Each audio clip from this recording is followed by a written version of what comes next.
पाठ 3 बैसाखी फिर आ गई। पाठ परिचय। इस पाठ में बैसाखी पर आधारित प्रसिद्ध कथा के बारे में बताया गया है कि उल्लास का पर्व है बैसाखी। पंजाब के किसानों के उल्लास का पर्व है बैसाखी।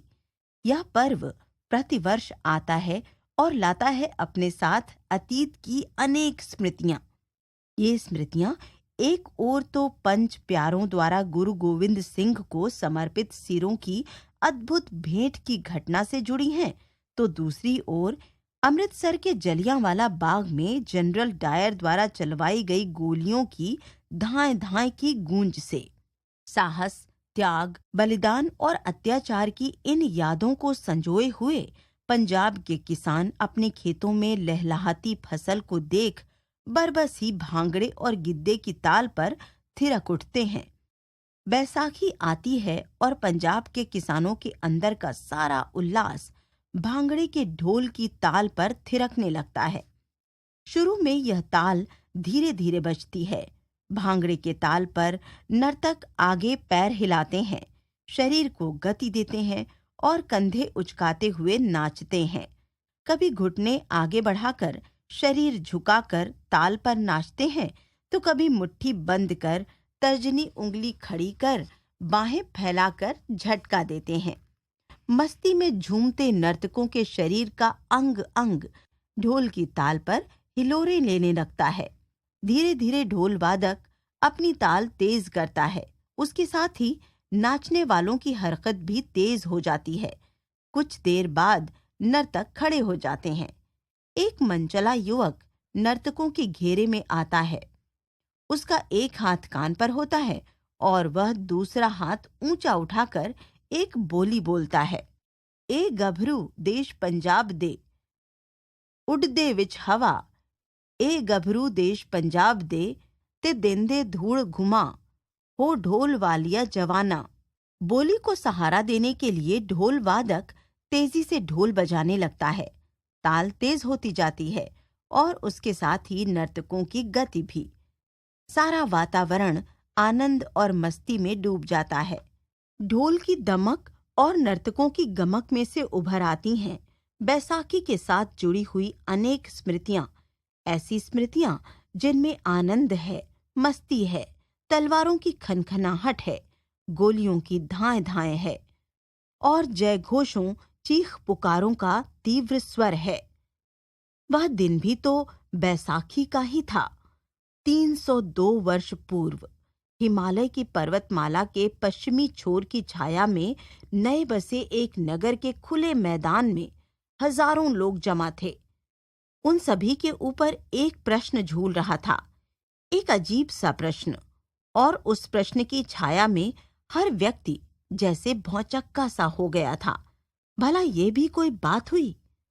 कहाँ बैसाखी की मौज मस्ती, गिद्दे और भांगड़े, खेल तमाशों से भरे मेले, और कहाँ यह सवाल, सिर चाहिए, सिर चाहिए।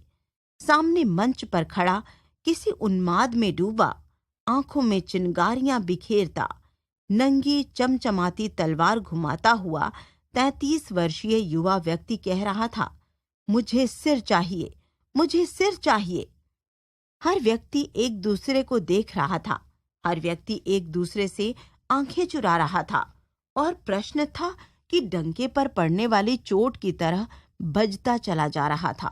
फिर लोगों की नजरें दूसरी ओर मुड़ गईं। यह उस विचित्र प्रश्न का विचित्रतर उत्तर था।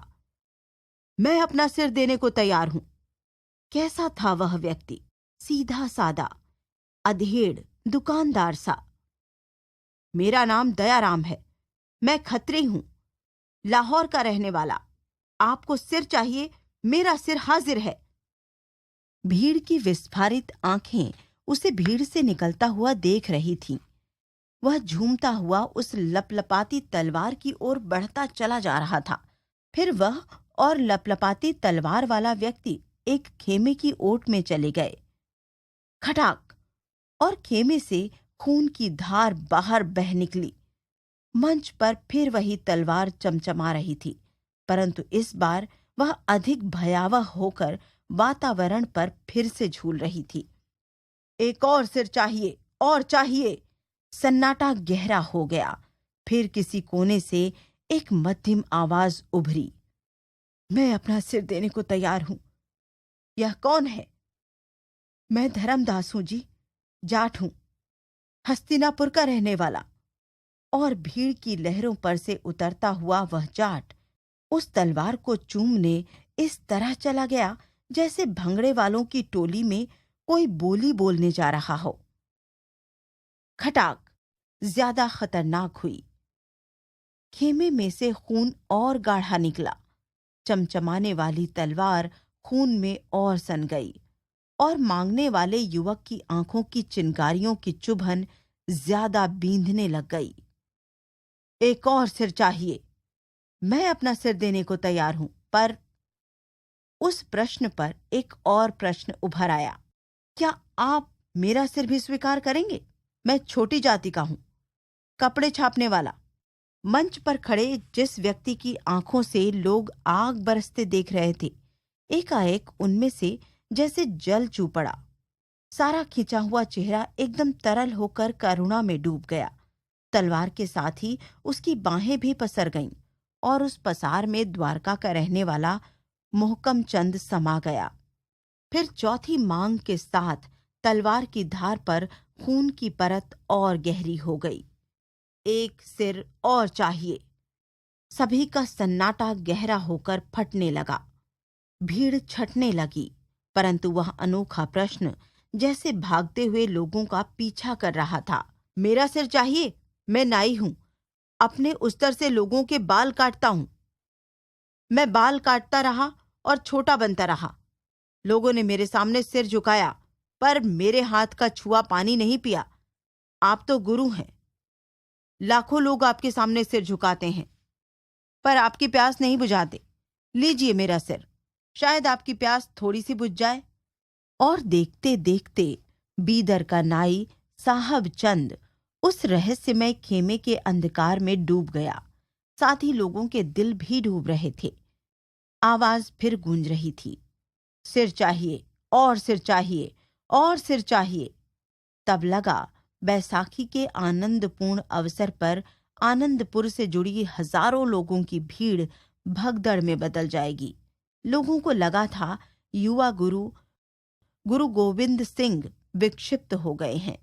लोग सोच रहे थे, कैसा है यह गुरु?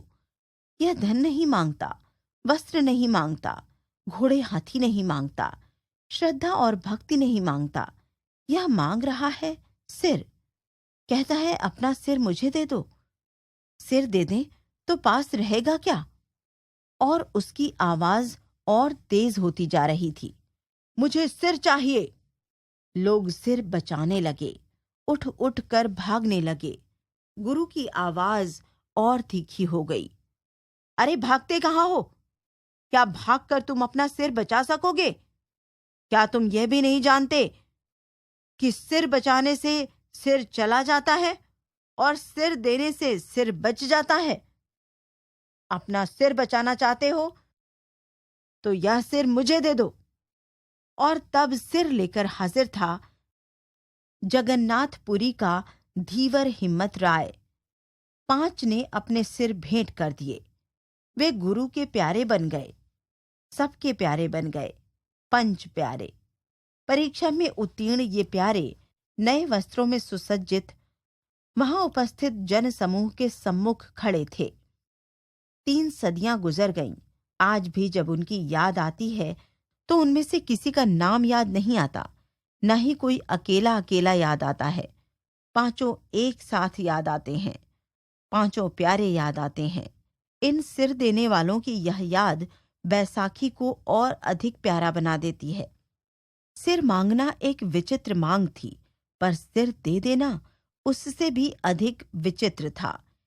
इसमें एक बात सबसे विचित्र थी, सिर मांगने वाला पंजाब में सिर मांग रहा था, परंतु देने वाले उनमें पंजाब का सिर्फ एक था, हस्तिनापुर का, और शेष एक गुजराती, एक कन्नड़ और एक उड़िया। भावनात्मक एकता और भारत की अखंडता के नाम पर बड़े बड़े भाषणों, लेखों और नारों के बनावटी आयोजन के मध्य वह नहीं उभरा था, फिर यह सब कैसे हुआ था? कैसे एक ही मांग पर उत्तर दक्षिण पूर्व पश्चिम के सिर एक साथ आ जुटे थे? बैसाखी आती है तो इस तरह के कितने ही सवाल हमारे सामने आ खड़े होते हैं। भंगड़े के ढोल का स्वर और मुखर हो उठा है, पर ढोल की इस मधुर आवाज के साथ और कौन सा स्वर था? धाएं धाएं धाएं। इस आवाज के साथ एक और बैसाखी उजागर हो गई। सन 1919 की अमृतसर की बैसाखी। चारों ओर आवाजें गूंज रही थीं। रोलट कानून मुर्दाबाद, काला कानून वापस लो। जलियांवाला बाग में 20,000 से अधिक नर नारी जमा थे। शहर के मकानों की चार दीवारी से घिरे इस बाग में प्रवेश करने के संकर दरवाजे पर फौजी अपने जवान लिए खड़ा था। जनरल डायर और उसका हुक्म था, फौरन तितर बितर हो जाओ। परंतु कौन कहां से किधर से तितर बितर हो जाए? चारों ओर ऊंचे ऊंचे मकान, निकलने का सिर्फ एक रास्ता, और उस रास्ते पर तनी हैं सिपाहियों की बंदूकें और सड़क पर उन्हें घेरे खड़ी हैं फौजी आर्मर्ड कारें। अच्छा, तो तुम सरकारी हुक्म नहीं मानते? लो सजा भुगतो। Fire fire fire. बंदूकों से गोलियां छूट रही थीं। धाएं धाएं और हाय हाय की आवाजें एक दूसरे से मिल गई थीं। गोलियां दनादन छूटती जा रही थीं। लोग भाग दौड़ करते, चीखते चिल्लाते हुए घायल पक्षियों की तरह फड़फड़ा रहे थे। जनरल चीखता चला जा रहा था, फायर फायर फायर। अमृतसर का बैसाखी का मेला खूनी मेले में बदल गया था। आज जनरल डायर जबरदस्ती सिर ले रहा था। बचने का कोई उपाय नहीं था। मानो वह हुक्म नहीं, सूरज की तेज गर्मी थी, जिसके प्रभाव से 20,000 लोगों को 3 मिनट में भाप बनकर उड़ जाना था। हंटर कमिश्नर के सामने जनरल डायर ने एक बात कही थी, मैंने और भी गोलियां चलवाई होती अगर मेरे पास कारतूस होते। मैंने 1600 बार ही गोलियां चलवाईं, क्योंकि मेरे पास कारतूस खत्म हो गए थे। 1600 गोलियों की वर्षा कराने वाला जनरल डायर कुछ साल बाद अपने ही घर में पश्चाताप की आग में झुलस कर मरा था। उसकी पीठ पर वरद हस्त रखने वाला उस समय का पंजाब का lieutenant governor O Dwyer Baisakhi और भंगड़े की धूम के ही एक लाल ऊधम सिंह की गोली का शिकार बना पाया था। बैसाखी फिर आ गई है। देश में हरित क्रांति लाने वाला किसान फिर से झूम उठा है। पंजाब की धरती गिद्दे और भंगड़े की ताल पर फिर से थिरक उठी है। गेहूं कट रहा है, खेतों से निकलकर मंडियों में आ रहा है, और झूमता हुआ किसान गाता चला जा रहा है, ओ जट्टा आई बैसाखी, कड़का दी मुक गई राखी, आई बैसाखी।